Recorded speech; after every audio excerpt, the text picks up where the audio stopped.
Hi friends, ఈరోజు మొదటిగా మీకు ఉగాది శుభాకాంక్షలండి. అందరికీ ఉగాది పండగ శుభాకాంక్షలండి. ఫస్ట్ ఈ ఉగాది పచ్చడికి మనము ఏం చేసుకోబోతున్నాము, ఎలా చేయబోతున్నాము అనేది మీకు నేను ఇప్పుడు చూపిస్తాను. మెయిన్గా ఈ ఉగాది పచ్చడి ఎందుకు చేసుకుంటారు? పులుపు, కారము, వగురు, తీపి, ఉప్పు, చేదు అన్నీ కలిసి షడ్ రుచులు అని అంటారు. ఆ రుచులు మనకు అందరికీ అంటే ఆ రుచులు అన్నీ కలిపిన ఒక మిశ్రమమే ఉగాది పచ్చడి. ఈ ఉగాది పచ్చడి లాగే మన జీవితం కూడా అన్ని రకాలుగా కలగలుపులుగా అంతా బాగుండాలని చెప్పి కోరుకుంటారు. ఈ ఉగాది పచ్చడి అయితే తప్పకుండా చేసుకొని తింటారు. దీంట్లో కలిపేటివన్నీ కూడా చాలా మంచి వస్తువులే కలుపుతారు.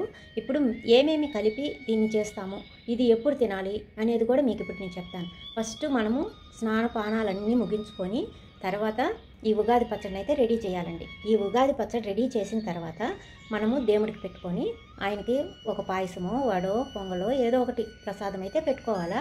ఒక పొండు పెట్టుకొని దేవుడికైతే ఈ ఉగాది పచ్చడిని పెట్టేసి మనము పూజ అయితే చేసుకోవాలి. పూజ అంతా అయిపోయిన తర్వాత ఈ ఉగాది పచ్చడిని మనము స్నానం అన్నీ చేసిన తర్వాత ఈ ఉగాది పచ్చడిని అయితే అందరూ ఇంటిల్లిపాది తింటాము. ఒక్కొక్క స్పూన్ అయినా నోట్లో వేసుకోవాలి. వేసుకున్న తర్వాతే మనము ఏమైనా తినొచ్చండి. అప్పుడు దాకా మేమైతే ఏమి తినము. మాకు చిన్నప్పటి నుంచి మా అమ్మ వాళ్ళు చేసింది ఇదే. ఏంటంటే ఫస్ట్ స్నానాలన్నీ అయిన తర్వాత దేవుడికి పెట్టుకున్న తర్వాత ఈ ఉగాది పచ్చడి తినిన తర్వాతే మాకు టిఫిన్లు కానీ ఏదైనా ఇచ్చేవాళ్ళు. ఇప్పుడు మీకు కూడా నేను ఈ ఉగాది పచ్చడి ఎందుకు చేసుకుంటారనేది చెప్పాను. ఎలా చేసుకునేది కూడా ఇప్పుడు చూపిస్తాను మీకు. ఈ ఉగాది పచ్చడికి మెయిన్గా వేప పువ్వు కావాలి. వేప చెట్టుకి పువ్వు వస్తుంది కదా, ఆ పువ్వుని ఈ విధంగా మనము ఓన్లీ పువ్వు లేకపోతే మొగ్గలు ఈ విధంగా తుంచి పెట్టుకోవాలి. క్లీన్గా తుంచి పెట్టుకోండి కొద్దిగా. ఇది చేదు కోసము ఈ వేప పువ్వునైతే వేస్తారు. తర్వాత మామిడి కాయ, ఇది కూడా చిన్న మామిడికాయలు, ఒగురుండే మామిడికాయలు తీసుకోవాలి. పిందకాయలు అంటారు కదా, అటువంటి కాయలు ఒక చిన్న కాయ తొక్కుతోటి మనము వేసేసేయాలి, ఒగురుండాలి. తర్వాత కారానికి ఒక పచ్చిమిరపకాయ వేస్తున్నాను. తర్వాత బెల్లము తీపి కోసము బెల్లం అయితే వేస్తాము. పులుపుకి కొద్దిగా చింతపండు వేడి నీళ్ళల్లో నానబెట్టేసి దాన్ని బాగా జ్యూస్ అయితే చేసి పక్కన పెట్టుకోండి. తర్వాత ఉప్పు తగినంత ఉప్పు అయితే కొద్దిగా వేసుకోవాలి. ఇప్పుడు ఏ విధంగా చేసుకునేది కూడా మీకు నేను చూపిస్తాను. ఇవన్నీ బాగా కడుక్కోవాలి. మామిడికాయని కడుక్కోవాలి, పచ్చిమిరపకాయని కడుక్కోవాలి, బెల్లంని దీంట్లో వేసేసి బాగా పొడి చేసేసి అన్ని మిశ్రమాన్ని వేసేసుకోవాలి. తర్వాత ఈ చింతపండుని వేడి నీళ్ళల్లో అయితే నానబెట్టుకొని జ్యూస్ అయితే తీసుకోవాలండి, పల్పు తీసి పెట్టుకోవాలి. తర్వాత లాస్ట్లో ఉప్పు వేసి కలుపుకోవాలి. ఇప్పుడు చేసుకునే విధానం కూడా చూపించేస్తాను. ఇప్పుడు ఉగాది పచ్చడి చేసుకున్నాము. ఫస్ట్ వేప పువ్వు వేస్తున్నాను. తర్వాత ఉప్పు వేసుకుంటున్నాను. తర్వాత మామిడికాయ ముక్కలు వేస్తున్నాను.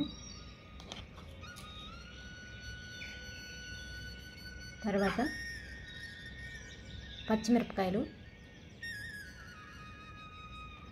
తర్వాత బెల్లం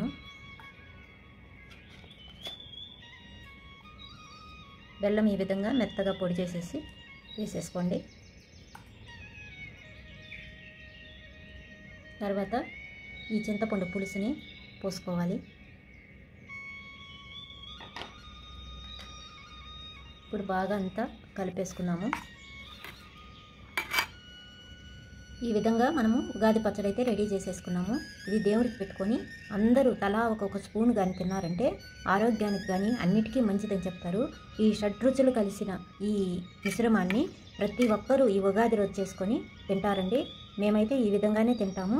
ఈ వీడియో నచ్చితే లైక్ చేయండి, షేర్ చేయండి, సబ్స్క్రైబ్ చేసుకోండి. మరి అందరూ బాగుండాలని మనస్ఫూర్తిగా కోరుకుంటున్నానండి. ఉగాది శుభాకాంక్షలు ఇంకొకసారి తెలుపుకుంటున్నాను. ఉండనా మరి, బాయ్, థ్యాంక్ యూ.